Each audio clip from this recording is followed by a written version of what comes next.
আমার কাছে মনে হয় যে আমরা এটা রেকর্ডও রাখি, যাতে করে অনেকের এই সুবিধায় কোশ্চেনের অ্যান্সার গুলো পাবে, ঠিক আছে? আর যদি কেউ কোশ্চেনটা অ্যান্সার করতে চায় ক্যামেরা অফ করে, সে ক্যামেরা অফ করে কোশ্চেনটা করতে পারবে, অসুবিধা নেই। কারণ অনেক প্রাইভেট কোশ্চেন থাকতে পারে যেটা আমরা হয়তো বা আনতে চাই না ফেস, ইটস ওকে, ঠিক আছে?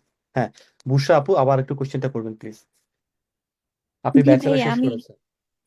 ব্যাচেলার শেষ করেছি। এখন আমি যদি ফান্ড পাইতে চাই তাহলে পাবলিকেশনটা আমি কিভাবে দেখব? এবং আমি যেখান থেকে ব্যাচেলার কমপ্লিট করেছি সেখানে পাবলিকেশন করার মতো কোনো কিছু নাই। এখন আমার পাবলিকেশনটা আমি করতে চাচ্ছি, যেন আমি কানাডা, ইউএসএ বা অস্ট্রেলিয়া এই তিনটা দেশে মাস্টার্স করতে যাচ্ছি। এখন ফান্ড কিভাবে পাইতে পারি এবং তিনটা দেশের মধ্যে কোনটা আমার জন্য ভালো হবে? ওকে, সো আমি যতটুকু বুঝেছি যে বুশরা, সে ব্যাচেলর করেছে। তো সে যেটা ডাউট করছে, তার সাবজেক্টের পাবলিকেশন ওরকম সে পাচ্ছে না। আর সে আমেরিকা, কানাডা এরকম দেশে আসতে চাচ্ছে, বাট সে ফান্ডিং এ আসতে যাচ্ছে, পড়তে যাচ্ছে। ওকে, ফান্ডিং এর একটা বিষয় আমরা যদি একটু বুঝি, এটা না দুই তিন ধরনের জিনিস। এক হচ্ছে, যেমন আমি জিএ না, ইউনিভার্সিটি অফ উইন্ডসর আমি জিএ, আমি একটা স্যালারি পাই, মানে আমি একটা টাকা পাই। এইভাবে একটা ফান্ডিং এর হিসাব করা যায়, মানে একটা টাকার ম্যানেজ করা যায়, যেটা কাটাকাটি হয়েছে টিউশন ফিজে। একটা হচ্ছে ওয়েভ করে দেওয়া, মানে তোমার টিউশন ফিসটাই কমায় দেওয়া। আর একটা হচ্ছে স্কলারশিপ দেওয়া, বিভিন্ন রেজাল্ট বা বিভিন্ন কিছু ক্যাটাগরির আন্ডারে স্কলারশিপ দেয়। ফান্ডিং যেটা দেয় বা টাকা যেটা দেয়, এইগুলো সাধারণত প্রফেসরদের হাতে থাকে ম্যাক্সিমাম টাইমে, বাট কিছু কিছু ইউনিভার্সিটির কর্তৃপক্ষের কাছেও থাকে। আমাদের ইউনিভার্সিটি উইন্ডসরে ভিতরকার কাহিনী আমি একটু বলি। প্রফেসরের কাছেও থাকে, বাট কর্তৃপক্ষের সাথে প্রফেসরকে এটাকে আবার পাশ করাইতে হয়, দুইটাই। এগুলো ইন্টারনাল ব্যাপার, যেহেতু আমি একজন এমপ্লয় ইউনিভার্সিটি অফ উইন্ডসরের গ্র্যাজুয়েট টিচিং অ্যাসিস্ট্যান্ট।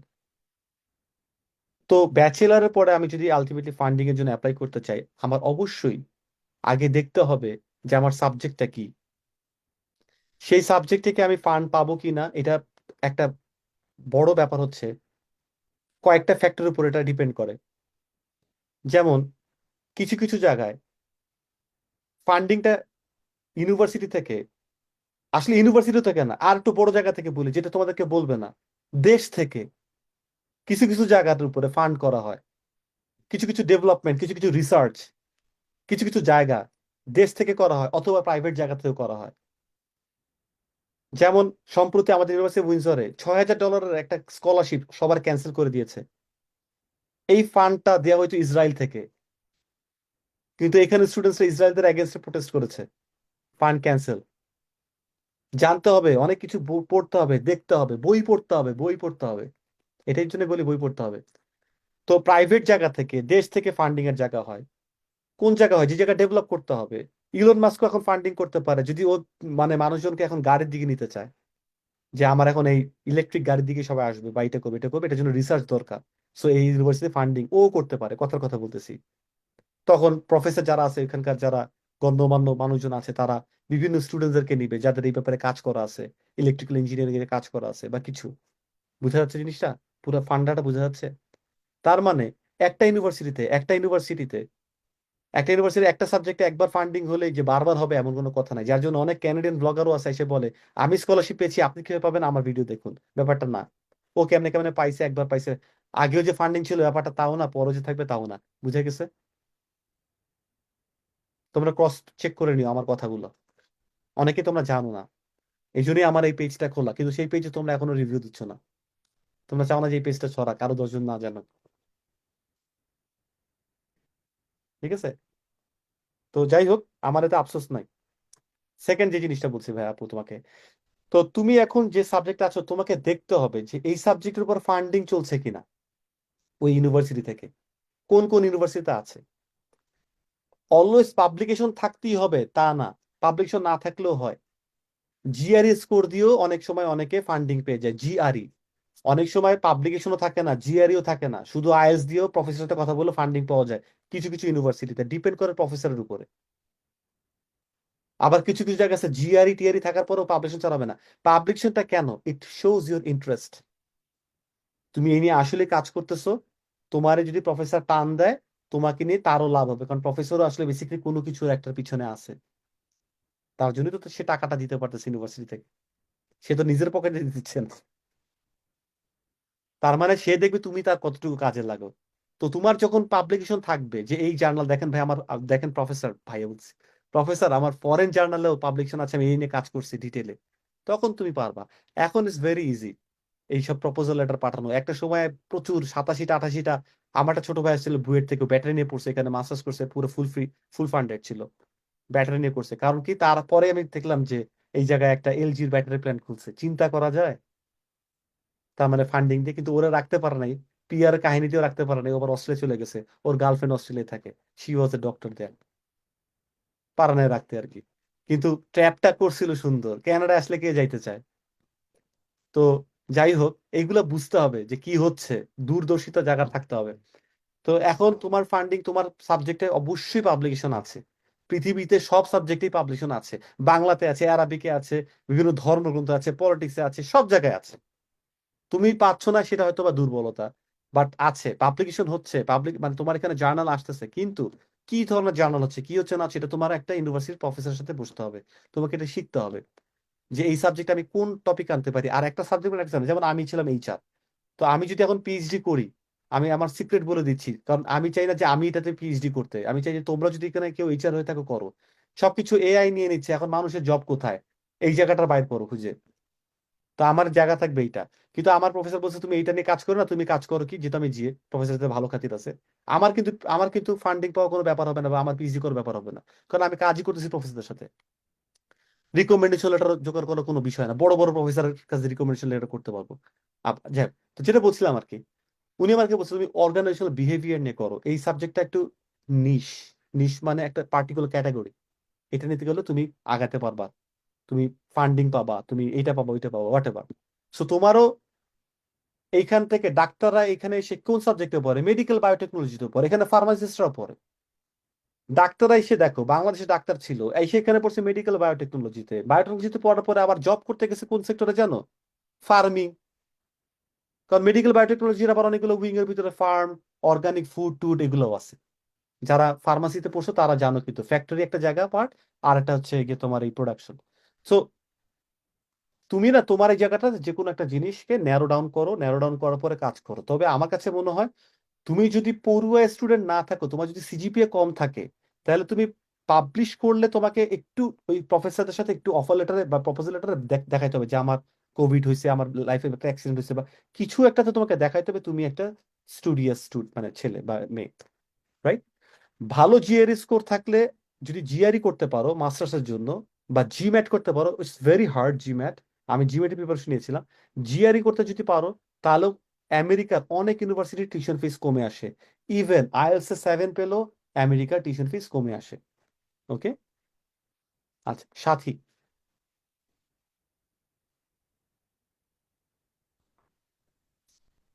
সাথী আপু। আসসালামু আলাইকুম ভাইয়া। ওয়ালাইকুম আসসালাম। ভাইয়া আমি হচ্ছে honours final year student English থেকে। তো আমি হচ্ছে মাস্টার্স করতে চাই বাইরে, যদিও আমার বাজেটটা খুব কম। এখন আমি আইএলটিএস কখন থেকে শুরু করব বা ফাইনাল এর পরে করবো কিনা এই সম্পর্কে একটু যদি গাইডলাইন দিতেন। ওকে, সো আমি সবসময় বলতাম যে এখন তো আর আগের যুগ নাই, আমাদের বাবা মার যুগ একরকমের ছিল, আমাদের বড় ভাইদের যুগ একরকমের ছিল, এখন না চ্যাট জিপিটির যুগ, ডিপসিকের যুগ, এখন এআই এর যুগ, এখন সবাই না আরো আগায় যাচ্ছে। তোমরা লক্ষ্য করলে দেখবা বুয়েটের ছেলেমেয়েরা কেন দেশের বাইরে ভালো ভালো ইউনিভার্সিটি যেতে পারে, অ্যালামনাই, সারাউন্ডিংস, অ্যালামনাই না বলে আমি বলি সারাউন্ডিংস। আমার আশেপাশের কাজিনরা যদি খুব স্টুডিয়াস হয়, ওদের সাথে থাকলে আমিও স্টুডিয়াস হব, এটাই তো, আশেপাশে 5 জনের এভারেজই তো আমরা। প্রবলেম হচ্ছে আমাদের ইউনিভার্সিটিতে আমাদের চলন হচ্ছে গিয়ে কি, বেশিরভাগ না বাট অনেকেরই, আমি যার উপরে অথরিটি আমার আছে, যে আমার কথা শুনে সেই আমার বন্ধু হয়, the biggest mistake that we make. তো আমি এটা কেন বলছি, কারণ হচ্ছে আমি যখন ইউনিভার্সিটি ছিলাম, আমি সেকেন্ড ইয়ার থার্ড ইয়ারে দেখতাম কি, যে বিসিএস এর জন্য পোলাপাইন পড়াশোনা শুরু করে দিছে, জিম্যাট টিম্যাট শুরু করে দিছে, রাইট? তো আমি কিন্তু এটাই দেখতাম যে সবাই কিন্তু শুরু করে দিছে। তো আমি যদি বলি যে সেকেন্ড ইয়ার থার্ড ইয়ার থেকে শুরু করতে হবে তোমার আইএলটিএস এর জন্য, কারণ তোমার যত ভালো করবে তত ভালো, তোমার ল্যাঙ্গুয়েজ অ্যাডপশন হবে, এটাতে এমন না কোনো সাথে কনফ্লিক্ট করে, তুমি কেমিস্ট্রি ইংলিশে চিন্তা করতে পারবা, ব্যাপারটা হচ্ছে ল্যাঙ্গুয়েজ অ্যাডপ্ট করতেছো তুমি। সো এটা কোথাও কনফ্লিক্ট করবে না। আর ইংলিশের পরে ইংলিশে যাইতে হবে এমন কোনো কথা নাই। ইংলিশের পরে ইংলিশে যেতে হবে, হয়তো তুমি জানো না, মিলানোর জন্য বলতেছো। কভার লেটারে সুন্দর করে এটাকে সুইচ করা যায়, যে আমি ইংলিশ শিখছি এই কারণে, কিন্তু আমি এখন এটা করতে চাই, এটার জন্য আমি কি করব, করা যায়, এটা সিস্টেম আছে। ইংলিশেও পড়তে যেতে পারো, বাট স্টিল আমি বলতেছি অনেক সাবজেক্টকে এটাকে আনা যায়। ওকে। আহ আশা।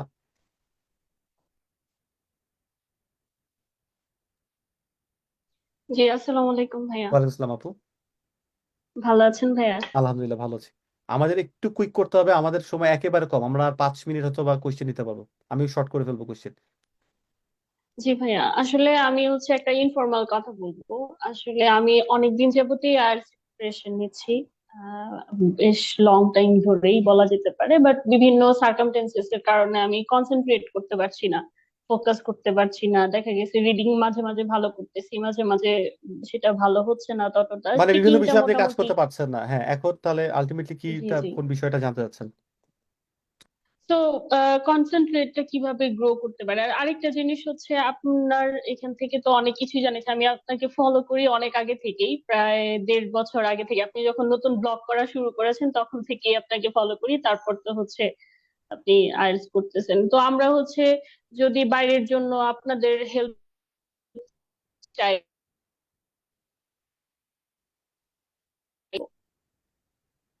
রাইট।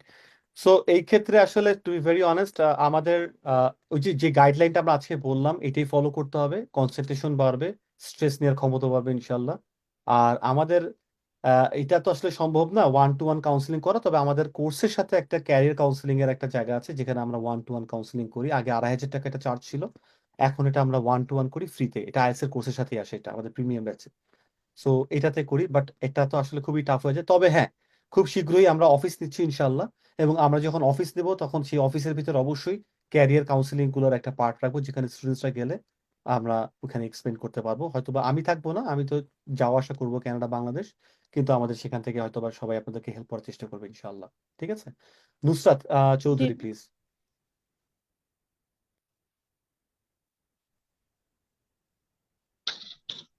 হ্যালো, আসসালামু আলাইকুম ভাইয়া। ওয়ালাইকুম আসসালাম। জি ভাইয়া, আমি আহ, বলতে চাচ্ছিলাম হচ্ছে আমার ব্যাচেলর কমপ্লিট হয়েছে জুলজিতে। আমি গত বছর 2024-এ কমপ্লিট করেছি। তো এখন বর্তমানে ভাইয়া আমি এমপিএইচ করছি, মানে পাবলিক হেলথে মাস্টার্স করছি। ভাই আমার পাবলিকেশনটা ছিল এগ্রি বিজনেস রিলেটেড, একটা একটা পাবলিকেশন আছে আমার। আর এগ্রি বিজনেস রিলেটেড আরেকটা কনফারেন্সে আমি অ্যাটেন্ড করেছিলাম ভাইয়া। তো এখন আমি ভাবছি যে কি আমার মাস্টার্সটাকে, আমি সেকেন্ড মাস্টার্স কি পাবলিক হেলথের জন্যই আমি করব, নাকি ভাই আমার জুলজি রিলেটেড কোন সাবজেক্টে আমি গেলে ভালো হয়। এখন ভাইয়া আপনি মানে এই আপনার ডিসিশন নিয়ে প্রথম একটু এখানে ইয়েতে এখানে আসতেছে। এখানে সুন্দর আছে একটা জিনিস। প্রথম জিনিস হচ্ছে, এখানে আমি একটা একটা জেনারেল কোশ্চেন বলে বলি। আমাদের প্রথম হচ্ছে কি কি কান্ট্রির উপর কোনো ফ্যাসিলিটেশন আছে কিনা, যে আমি কানাডাতে যেতে চাই বা আমেরিকায় যেতে চাই, আচ্ছা ইউরোপে যেতে চাই। যেমন আমার একটা স্টুডেন্ট আছে, সে সে আমার এখান থেকে আইএলটিএস করেছে, সেও 7.5 পেয়েছে সম্ভবত। তো সে অস্ট্রেলিয়ার জন্য ট্রাই করতে চাচ্ছে। তখন আমি বললাম, তুমি যে সাবজেক্ট নিয়ে যাচ্ছ কম্পিউটার সায়েন্স, সো পরে সে ইউএস এর জন্য গেছে, হ্যাঁ, বা ট্রাই করছে। তো কান্ট্রি যদি থাকে একটা জিনিস, তো আমি এই কান্ট্রিতে যেতে চাই, তারপরে আমি সাবজেক্টের বিষয়ে আসতে চাই, বা আরেকটা হচ্ছে আমি সাবজেক্টেই ভাই আমি অনেক কিছু করতে চাই, আমি পরে যেতে চাই, আমি পিএইচডি করতে চাই, হোয়াট এভার। সো দুইটা দুই জিনিস। যেহেতু পাবলিকেশন আছে এখন আমাদের, তো আলটিমেটলি আমরা এটা নিয়ে আগালে ফান্ডিং টান্ডিং অনেক সুবিধা পাবো, অথবা যেটা ব্রাইট ফিউচার আছে আমি বলবো সেই দিক থেকেই আগাতে আর কি, সেটাই ভালো হবে। বাট যদি সিজিপিএ ভালো থাকে তাহলে আলটিমেটলি কোনো সমস্যা হবে না, আইএলটিএস 7টা রাখার দরকার, বাট জিওলজির জন্য জিওলজি ব্যাকআপের জন্য 6.5 ইজ মোর দেন এনাফ। ঠিক আছে, no ban less than 6, just make sure. Okay. So ঠিক আছে, লাস্ট কোয়েশ্চেন আমি থ্যাংক ইউ নিচ্ছি। ভাইয়া। প্লিজ আপু। সো লাস্ট কোয়েশ্চেন নিচ্ছি সময় স্বল্পতার জন্য, Arafat Hossain please. Last question আছে, আমি আরো যেটা কোয়েশ্চেন নিব। আরাফাত হোসেন প্লিজ। তো ভাইয়া আসসালামু আলাইকুম। ওয়ালাইকুম আসসালাম রহমতুল্লাহ। জি ভাইয়া, আমি তো Bangla medium school, Bangla medium থেকে, মানে আমি হ্যাঁ, আমিও বাংলা আহ, মিডিয়াম থেকে। জি, তো এক্ষেত্রে আমার ইংলিশ বেসিকটা জানা আছে। এন্ড আমি যখন কোনো বুক বা স্টোরি বুক পড়ি তখন পার্শিয়াল মিনিংটা আমি বুঝি, ফুল মিনিংটা বুঝি না। তো সেক্ষেত্রে কি, মানে কয় মাসের আইএলটিএস প্রিপারেশন নেওয়াটা আমার জন্য বেসিকটা আমাদের যে দরকার? জানা আছে সেটা ভুল এটা আমি একটু বলে দিই, ভুল বেসিকটা জানা আছে কিরকম। আমরা কিন্তু অ্যাডমিশন টেস্টের জন্য বেসিক পড়ছি, বা বিভিন্ন সময় বেসিক পড়ে আসছি, ছোটবেলা থেকে বেসিক পড়ে আসছি, মুখস্থ এটা থাকবে না। আইএলস এ কোনো জায়গায় সেন্টেন্স দিয়ে থাকবে না যে এখানে সাবজেক্ট ভার্ব এটা কি। আইএলস হচ্ছে আমাদের আনতে হবে, রাইটিং এ আনতে হবে, স্পিকিং এ আনতে হবে। ওই আনার জায়গাটা আমাদের কিন্তু হয় না। তো কোন টেন্সের পরে দুপ করে একটা কমপ্লেক্স আনতে পারি, কোনভাবে আমি কমপ্লেক্স কম্পাউন্ড করে বড় করতে পারি, কিভাবে জিনিসটাকে আমি আরো অ্যাডভান্স হতে পারি, কিভাবে আমি হঠাৎ করে প্যাসিভ করতে পারি, এই গ্রামারটা কিন্তু ডিফারেন্ট। এটা free hand writing grammar.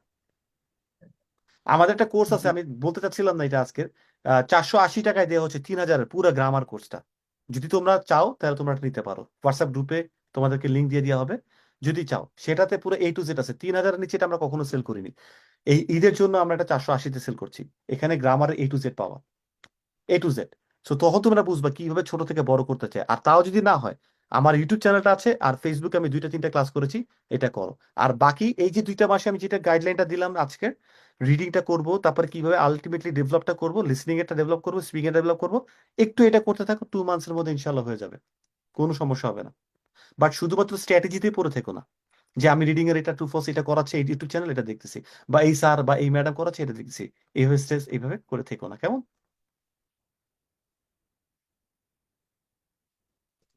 Kabir Hossain. আসসালামু আলাইকুম স্যার, ভালো আছেন? ওয়ালাইকুম আসসালাম ভাইয়া, ভালো আছি, আপনি কেমন আছেন? আলহামদুলিল্লাহ স্যার, আমি বলতে চাচ্ছিলাম কি আমার বেসিক খুবই বাজে, মানে আমি আসলে কি বলবো যে আমার বেসিক কি গ্রো করার সুযোগ আছে কিনা এখান এই কোর্স থেকে, আপনার এখানে এখান থেকে? আমাদের শুধু বেসিক লাইভ ক্লাস হবে না, আমাদের লাইভ ক্লাসের সাথে টোটাল ক্লাসটা হবে, বেসিক সহ আসবে লাইভ ক্লাসে। বাট আপনি বেসিকের জন্য শুধু আলাদা কিছু করতে চাইলে আমাদের যেটা বললাম আর কি, যে আমাদের একটা কোর্স আছে 480-তে, টোটাল 20টা ক্লাস পাবেন, এর মধ্যে 2টা মাস্টার ক্লাসও আছে। তো এটা আপনারা দেখবেন A to Z ওখানে আছে, এবং ওটা আপনাদের আইএস এর জন্য আলহামদুলিল্লাহ অনেক অনেক অনেক ইফেক্টিভ। ওটাই আমরা জি করাই জি। এখানে, ওটা আমরা লাইভে করাই। এই লাইভে করলে তো ওটা শুধু আলাদা করে বেসিকটা করা যাবে না, আইএলস করতে হবে লাইভের ভিতরে। শুধু আইএলস আসে না, আইএলস আসে, গ্রামার আসে, এই যে ক্যারিয়ার কাউন্সিলিং এটা আসে, তারপরে টিচার্স দেশের বাইরে হোমওয়ার্কের বিষয় আসে, সুপারভিশন আসে, অনেক কিছু একসাথে আসে আর কি। জি। বাট শুধু আপনি গ্রামার, মানে আমার মূল উদ্দেশ্য হচ্ছে বেসিক শিখে আপনি ওটা তারপরে ওটা আস্তে ঈদের আস্তে ওটা ঈদের আগে আপনি নিতে পারেন আর কি। আমাদের এটা এটা এই 480-তে থাকবে না, এটা ফর শিওর। এটা আমরা একটা পাইলট টেস্ট করছি আর কি, এই জন্য আমরা এখন এটা। এটা আমি এখনই নিতে পারবো? হ্যাঁ, আপনি ওই যে হোয়াটসঅ্যাপ গ্রুপে আসেন, আমাদের হোয়াটসঅ্যাপ গ্রুপে থাকলে অথবা আমাদের পেজে মেসেজ করলে এটা আপনাকে দেওয়ার ব্যবস্থা করা হবে। আমাদের রিপ্রেজেন্টেটিভ আপনাকে কন্ট্যাক্ট করে এটা আপনাকে দিবে আর কি, ইনশাল্লাহ। Okay sir. জি। আসসালামু আলাইকুম। ওয়ালাইকুম আসসালাম রহমতুল্লাহ। ওকে, মারজানা, মারজানা, মারজানা চৌধুরী।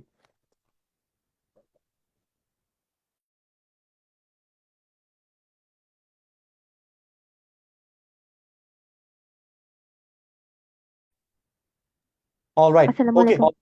ওকে ওকে, হ্যাঁ মারজানা কুইক। আহ, ভাইয়া আমি ন্যাশনাল ইউনিভার্সিটি থেকে যে 3 বছরের পাস ডিগ্রি আছে ওইটা করেছিলাম, আর প্রিলিমিনারি টু মাস্টার্স করেছিলাম সোশিওলজিতে। আর একই সাথে আমি শাহজালাল ইউনিভার্সিটিতে ওপেন ইউনিভার্সিটির একটা কোর্স আছে, মানে বিবিএ কোর্স। তো ওইখান থেকে আমি ফাইন্যান্সে করেছিলাম 4 বছর মেয়াদি অনার্স। এখন যদি ধরুন আমি কানাডাতে মাস্টার্স করতে চাই, আমার সিজিপিএ হচ্ছে অনার্সেরটা হচ্ছে গিয়ে 2.70, আর ডিগ্রিটা হচ্ছে 2.71। তো প্রিলিমিনারি টু মাস্টার্স হচ্ছে টু 4 পয়েন্ট সেভেন বছরের ফাইভ তো অনার্সের জন্য, আচ্ছা হ্যাঁ, অসুবিধা নাই। 4 বছরের অনার্সের জন্য যেটা হবে সেটা হচ্ছে 4 বছরের অনার্সেরটাই বেটার হবে, কারণ তাহলে অপশন অনেক বেড়ে যাবে। বিকজ ম্যাক্সিমাম ইউনিভার্সিটি কলেজগুলো 4 বছরই ওরা অ্যালাউ করে। কিছু কিছু 3 বছর যে করে না, করে 3 বছরও করে, কিছু কিছু করে, অপশন অনেক কম। তো আমরা 4 বছরের ওটাই দেখাবো, চেষ্টা করবো ওইটাই দেখানোর জন্য। ফাইন্যান্স হচ্ছে কি, এটা ভালো সাবজেক্ট, 2.7 সিজিপি, এটা কম। একটু সিজিপি ভালো থাকলে ভালো হতো, বাট তাই বলে যে অপশন হবে না তা না। তো আমাদেরকে মাথায় রাখতে হবে আইএলটিএস ডিজাইন এটা পোষানো যায়। সো মিনিমাম 6.5, বাট 7 হচ্ছে কি, আমি বলবো যে 7-এর টার্গেট নিয়ে আগালে ভিসার অ্যাভেলেবিলিটি বা অপরচুনিটি অনেক বেড়ে যাবে। ডোন্ট ওয়ারি অ্যাবাউট ইট, ঠিক আছে? অনেক ইউনিভার্সিটিতে যেমন নর্থ সাউথে 4 পেতে গেলে তো 94 পেতে হয়। আবার ঢাকা ইউনিভার্সিটিতে 4 পেতে গেলে 80 পেতে হয়। সো ক্যানাডাতে কিন্তু পার্সেন্টাইজ দেখে, কত পার্সেন্ট মার্কস। সো এমন যদি হয় 3 এর নিচে আছে ভাই 2.87, কিন্তু মার্কস দেখা যাচ্ছে 80%-এর উপরে, ইটস ওকে। ওটা তো সিস্টেম করা যাবে, ওটার একটা সিস্টেম করার উপায় আছে। ওগুলো নিয়ে টেনশনের কিছু নাই। অ্যাজ লং মার্কস 70% উপর আছে, you are good to go. 60%-এর উপরে আছে, একটু সমস্যা হবে। 50% উপরে থাকলে অনেক অনেক অপশন কমে আসবে, আইএলটিএস এ ভালো করতেই হবে তাকে। ওকে, আল্লাহ হাফেজ। তাহলে আজকের জন্য থ্যাংক ইউ সো মাচ। অনেক অনেক ধন্যবাদ সবাইকে। আশা করি সবাই একটা গাইডলাইন পেয়েছো। আর যারা যারা মোটামুটি এখানে কনসেন্ট্রেশন দিয়েছিলে, আমি আশা রাখছি যে সবাই ভালো করবে, জীবনে অনেক আগাবে। আমার জন্য দোয়া রেখো। আল্লাহ হাফেজ, ফি আমানিল্লাহ, আসসালামু আলাইকুম।